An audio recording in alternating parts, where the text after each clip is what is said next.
Majelis Hakim Pengadilan Negeri Tanjung Karang mengungkapkan beberapa hal yang memberatkan terdakwa Syahroni. Ketua Majelis Hakim Evianto menyatakan hal yang menjadi pertimbangan bagi Majelis Hakim dalam menjatuhkan vonis terhadap terdakwa Syahroni. Adapun yang memberatkan, perbuatan terdakwa tidak mendukung program pemerintah dalam mewujudkan pemerintah yang bersih dari korupsi, kolusi dan nepotisme. Sedangkan hal yang meringankan, terdakwa Syahroni telah mengabdi pada negara selama 25 tahun. Terdakwa selaku pelaku yang bekerja sama atau justice kolaborator, terdakwa belum pernah dihukum, terdakwa merupakan tulang punggung keluarga, kata Evianto. Sama dengan terdakwa Hermansyah Hamidi, vonis yang dijatuhkan majelis kepada terdakwa Syahroni tersebut lebih ringan dari tuntutan JPU KPK.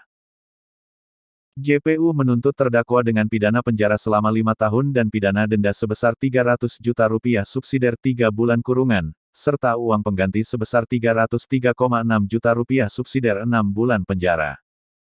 Dengan vonis tersebut, terdakwa Syahroni menerima putusan yang dibacakan majelis hakim.